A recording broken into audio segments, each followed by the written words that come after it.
Dianjung seperti payung, diambak seperti kasur. Itulah peribahasa yang sesuai digambarkan kepada seorang pemimpin yang berwibawa. Muhammad Zarul Fahmi bin Muhammad Nazri, 35 tahun, merupakan penolong penguasa bomba, merangkap Ketua Balai Bomba Tanjung Malim, Perak. Berkhidmat sejak tahun 2020 di Balai Tanjung Malim, individu ini sentiasa mendapat penghormatan tinggi daripada semua anggotanya. Balai Bomba Tanjung Malim pada asalnya mula dibina pada tahun 1960. Seterusnya proses pembinaan lebih kurang dalam tempoh 2 tahun dan Balai Tanjung Malim ni telah mula beroperasi pada tahun 1962. Gah dan segah sejak 62 tahun yang lalu, struktur bangunan balai ini telah menerima penambahan beberapa blok baru seperti pantry dan garaj. Menurut Tuan Zairul, antara keunikan balai ini adalah papan tanda yang menggunakan tulisan Jawi. Antara sejarah yang pernah berlaku di balai ni, banjir besar lah. Banjir besar pada tahun 1971. Keseluruhan pekan Tanjung Malim ni berlaku banjir. Balai Tanjung Malim ni pun tak terkecuali turut tenggelam lah. Air pada paras pinggang jugalah pada masa tu. Okay, jumlah anggota keseluruhan sekarang ni kami mempunyai seramai 35 orang. 26 orang adalah anggota tetap dan 9 orang pegawai bomba bantuan. Guruh tak berbunyi, malang tak berbau. Sebagai satu pasukan yang berkhidmat untuk masyarakat, mereka ini sentiasa bersedia untuk sebarang kecemasan. Terbahagi kepada 2 pasukan untuk 2 waktu bekerja, setiap pasukan akan berkhidmat selama 12 jam sehari. Pada awalnya, bermula pukul 8, kita akan mulakan panggilan baris untuk memastikan kekuatan anggota pada masa bertugas itu cukup. Seterusnya, kita akan melakukan pemeriksaan peralatan bagi memastikan keseluruhan peralatan kita berada dalam keadaan baik untuk digunakan semasa operasi. Kalau tak ada apa-apa kes, kita akan bermulakan dengan latihan dan seterusnya sehingga habis jam 8 malam tu lah. Antara aset yang kami miliki, 2 buah jentera pemadaman iaitu LFRT, Light Fire Rescue Tender, dan juga FRT, Fire Rescue Tender. Dia sama je, tujuan kegunaan kenderaan ni adalah untuk pemadaman. Beza dia dari segi saiz dan juga kuantiti air yang ada dalam jentera tersebut. Seterusnya, kami ada sebuah van EMRS.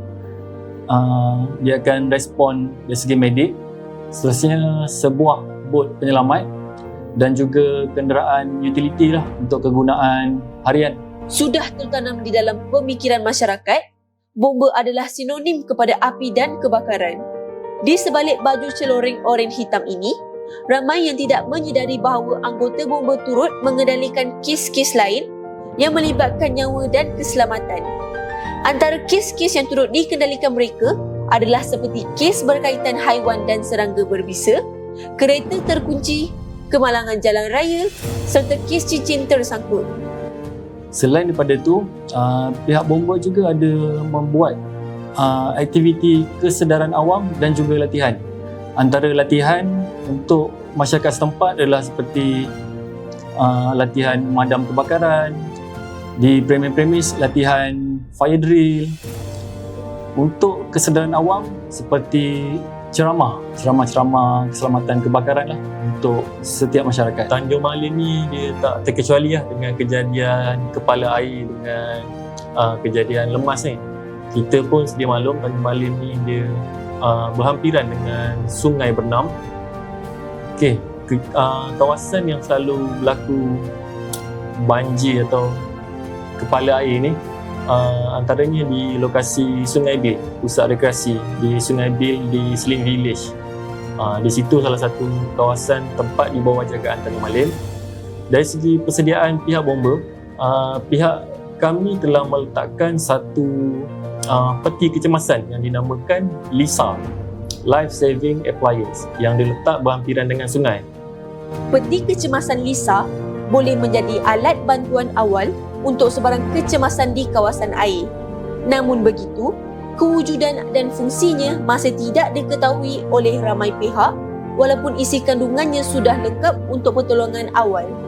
Menurut Tuan Zairul, antara peralatan yang disediakan di dalam peti kecemasan ini adalah seperti jaket keselamatan, throw bag, tali penyelamat, first aid dan pelampung. Jika berlaku sebarang kecemasan, peti ini boleh digunakan dengan memecahkan ruang kuncinya. Okey, latihan ni dia terbahagi pada beberapa jenis latihan lah. Terutamanya latihan pada kawat kaki.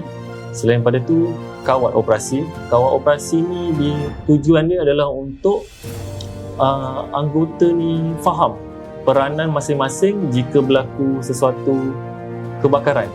Kalau kebakaran jenis macam ni, dengan keadaan macam ni, anggota ni perlu buat apa? Orang ni akan bentang hos, orang ni akan bawa body breaching. Dia ada peranan masing-masing.